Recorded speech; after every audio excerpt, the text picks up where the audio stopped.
আর একটা হলো যে জ্ঞান তাদের কাছে আছে সেই জ্ঞানের মধ্যে স্পষ্টতা, স্বচ্ছতা নাই। অজ্ঞতার কারণে আমরা জাহিলি যুগ বলি, তাই না? জাহিলি যুগ কি কুফরি যুগ না, শিরকের যুগ না? জাহিলি যুগ আমরা বলি কেন? যে জাহালাত হলো এমন একটা দোষ, এই দোষ থাকলে আপনি শিরকও করবেন, কুফরিও করবেন, মুনাফিকি করবেন, সবই করবেন যদি অজ্ঞতা আপনার কাছে থাকে। এই যে দেখেন আজকে আমাদের সমাজে কি দেখছি, এই যে পূজার মৌসুমে কি দেখছি, দলে দলে পালে পালে সব হিন্দু দুর্গা পূজায় শরিক হচ্ছে মুসলমান নেতা। কিসের নেতা? ধর্মনিরপেক্ষ কথা। আমার মনে হচ্ছে এদেরকে দেখে এরা ইসলাম পালনের চাইতে পূজাতে বেশি মজা পাইতেছে। এই নেতাগুলোকে যে যা দেখতেছি, এরা মনে হয় ইসলাম পালনে মসজিদে এসে এত মজা পায় না, যত মজা পাইতেছে এই পূজাতে গিয়ে, পূজা মণ্ডপে গিয়ে যে মজা পাইতেছে। এটা কিসের কারণে? অজ্ঞতা একেবারে পরিপূর্ণ। কিসের ও মুসলমান? কিসের দাবি করে মুসলমান? ওদের নামগুলো চেঞ্জ করে দেওয়া দরকার।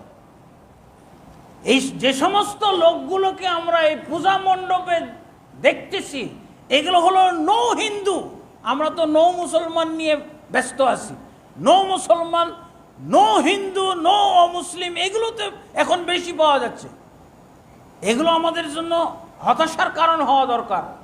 দলে দলে পালে পালে সব নো হিন্দু হইতেছে। এদের মধ্যে ইসলাম থাকার কোনো সম্ভাবনা নাই। এরা কেন গেছে? এরা মুসলমান হয়েও ওই পূজাতে গেছে কেন? সংশয়। আহলুস শুবহাত, এরা হলো আহলুস শুবহাত।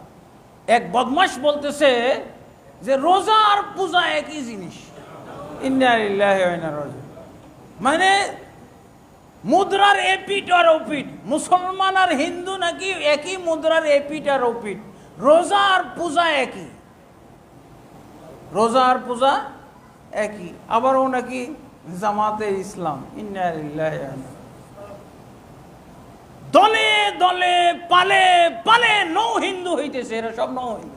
এদেরকে পুড়িয়ে ফেলতে হবে। মারা গেলে এদেরকে পুরানো শ্মশানে নিয়ে পুড়াইতে হবে। কোনো সুযোগ নাই তাদেরকে কবরস্থানে, মুসলমানদের কবরস্থানে নেওয়ার কোনো সুযোগ নাই। আছে? এরা তখন বুঝবে, এর আগে বুঝবে না। এদের পরিণাম পরিণতি কি এরা বুঝবে না। কে এদেরকে এগুলো শিখাইলো? কেউ শিখাইছে? সব অজ্ঞতার জোরে এই কামগুলো করতেছে। অজ্ঞতার জোরে এই কাজগুলো তারা করে যাচ্ছে। নাউজুবিল্লাহ। আল্লাহ তাবারক ওয়া তাআলা তাদেরকে বুঝার তৌফিক দান করুন। মুনাফেক কোথা থেকে এসে? শুভা, হ্যাঁ, সংশয়বাদী। দেখবেন একটা যুক্তির কারণে যাইতেছে, ভোট নেওয়ার জন্য যাইতেছে। নাউজুবিল্লাহ। যারা খাঁটি, তারা বলছে আমরা ইসলামী শরিয়া মানি না, ইসলামী শরিয়া আমরা স্বীকার করি না, মানি না। এরা যাইতে পারে, কিন্তু যারা ইসলামী শরিয়া চালু করবে তারা কেন দলে দলে পালে পালে এই দুর্গা পূজায় যাইতেছে? ইন্না লিল্লাহি ওয়া ইন্না ইলাইহি রাজিউন। আল্লাহ তাবারক ওয়া তাআলা আমাদেরকে এই সংশয় থেকে মুক্ত হওয়ার তৌফিক দান করুন। এই জন্য ইসলামে প্রথম ফরজ হলো এলেম অর্জন করতে হবে। এগুলো হলো ইসলাম ভঙ্গের কারণ। যা ঘটাচ্ছি আমরা ইসলাম ভঙ্গের কারণ। আল্লাহ তাবারক ওয়া তাআলা আমাদেরকে বুঝার তৌফিক দান করুন। আল্লাহুম্মা আমিন। আস্তাগফিরুল্লাহ লি ওয়া লাকুম লিসাইরিল মুসলিমিন ফাস্তাগফিরু ইন্নাহুল গফুরুর রহিম।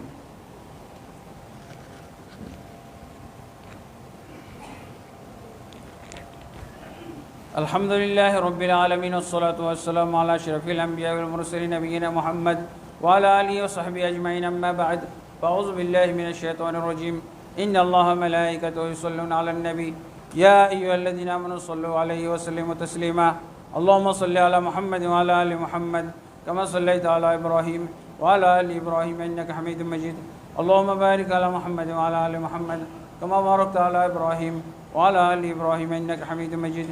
اللهم اصلح لنا ديننا الذي هو عصمة أمرنا واصلح لنا دنيانا التي فيها معاشنا وأصلح لنا آخرتنا التي فيها معادنا، واجعل الحياة زيادة لنا في كل خير والموت راحة لنا من كل شر.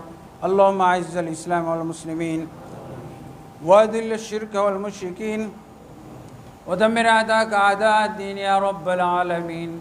اللهم أصلح ولاة وعلماء وعامة المسلمين وخذ بنواصيهم إلى صراطك المستقيم. يا حي يا قيوم برحمتك نستغيث. عباد الله رحمكم الله، إن الله يأمر بالعدل والإحسان وإيتاء ذي القربى وينهى عن الفحشاء والمنكر